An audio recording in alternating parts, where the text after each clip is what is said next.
ప్రధాని మోడీ నాయకత్వంలో దేశం అభివృద్ధిలో దూసుకుపోతుందన్నారు కేంద్ర మంత్రి వెంకయ్యనాయుడు.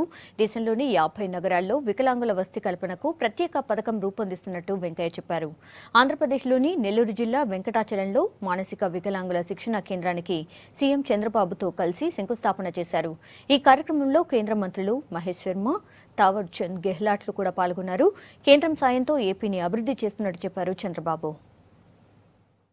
నెల్లూరు చెరువు నా రూపకల్పనలో నెల్లూరు చెరువుని మరొక హైదరాబాద్ ట్యాంక్ బండ్గా పర్యాటక కేంద్రంగా సంధ్యా సమయంలో సాయంత్రం పూట భార్య భర్త పిల్లలు అందరూ కలిసి పెద్దలు కూడా అమ్మమ్మలు తాతయ్యలతో కలిసి అలాగా సరదాగా వెళ్లి ఆ చల్లని గాలి పీలుస్తూ నెల్లూరు యొక్క చెరువు పక్కన మరి ఆ వలయాకారంగా ఏర్పడే 1.8 కిలోమీటర్లు ట్యాంక్ బండ్ లాగా హైదరాబాద్ లాగా దాని బండిని విస్తారం చేసి సాయంత్రం పూట అందరూ కూడా అక్కడ సేద తీరేందుకు దానితో పాటు నన్నయ్య, తిక్కన లాంటి మహనీయులు, నెల్లూరు పరిపాలించిన మర్మసిద్ధి మహారాజు, అలాగే అనేక మంది ప్రముఖులు నెల్లూరు ఉన్నారు, అలాగే తెలుగు వాళ్ళందరూ ఉన్నారు. వాళ్ళందరి యొక్క విగ్రహాలు అక్కడ ఏర్పాటు చేసుకొని వాళ్ళందరి నుంచి మన పిల్లలు స్ఫూర్తి పొందే విధంగా ఆ విధంగా నెల్లూరు చెరువును ఏర్పాటు చేయాలనేది నా మస్తిష్కంలో ఉంది.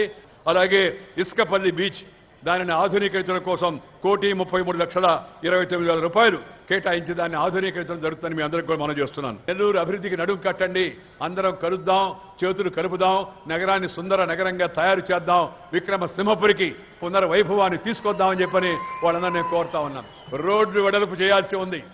కొంతమంది కొంత కష్టం కలగవచ్చు, కొంత ఇబ్బంది కలగవచ్చు. అక్రమ కడ్డాలు తొలగించాల్సి ఉంది. కాలువల పైన ఉండేటికి వాళ్ళని తొలగించి వాళ్ళకి ప్రత్యామ్నాయ గృహ నిర్మాణం కల్పించాల్సి, అలాగే జాతీయ రహదారులను మరింత విస్తృతం చేయాల్సిన అవసరం ఉంది. నగరానికి మరింత సుందరమైన హంగులు ఏర్పాటు చేయాల్సిన అవసరం. స్వర్ణ భారత ట్రస్ట్ ఆధ్వర్యంలో నెల్లూరు నెక్స్ట్ పేరుతో దానికి ఇప్పటికే కొంత ఆలోచనలు రూపురేఖలు దిద్దుకుంటున్నాయి. అనేక మంది ముందుకు వస్తున్నారు. నెల్లూరు జిల్లా వాళ్ళు బయట ఎవరైతే ఉన్నారో వాళ్ళందరూ కూడా ఈ జిల్లా అభివృద్ధిలో భాగస్వాములు కావాలని నేను కోరుతా ఉన్నాను. కానీ నెల్లూరు ప్రజానికాన్ని, నెల్లూరు ప్రజాప్రతినిధులందరినీ కోరేది ఒకటే, దయచేసి అభివృద్ధికి అడ్డంకులు కల్పించకండి, మధ్యలో రాజకీయాలు తీసుకురాకండి, అందరం కలిసికట్టుగా నగరాన్ని అభివృద్ధి చేద్దాం. నేను నిన్న సింగపూర్లో, మొన్న వియత్నాంలో, దానికి ముందు రోజు కంబోడియాలో పర్యటించి వచ్చాను. అవి చిన్న దేశాలు. సింగపూర్ ఎంత అభివృద్ధి చెందిందో చూస్తే ఆశ్చర్యం కలుగుతుంది. 50 ఏళ్లలో మనకన్న చరిత్రలో దానికి ఎక్కడో 100వ వంతు కూడా లేదు చరిత్ర.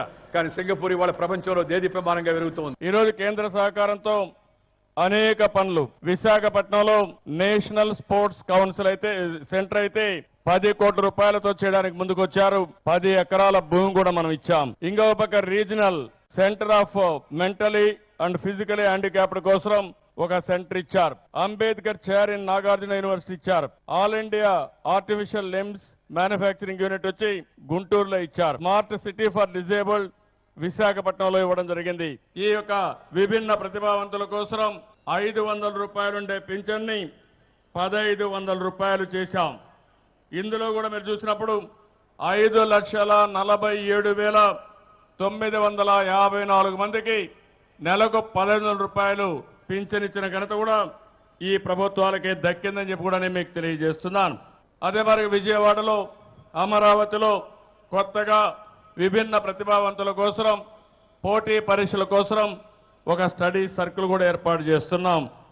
అంతేకాకుండా ముసలి వాళ్ళ కోసం 49 ఓల్డేజ్ హోమ్స్ని ప్రత్యేకంగా ఏర్పాటు చేస్తున్నాం. ఇవే కాకుండా బ్లైండ్ పీపుల్ కోసం 13 హోమ్స్ని నిర్మాణం చేయాలని నిర్ణయించాం. అనంతపూర్, కాకినాడ ఈ సంవత్సరం ప్రారంభించాం.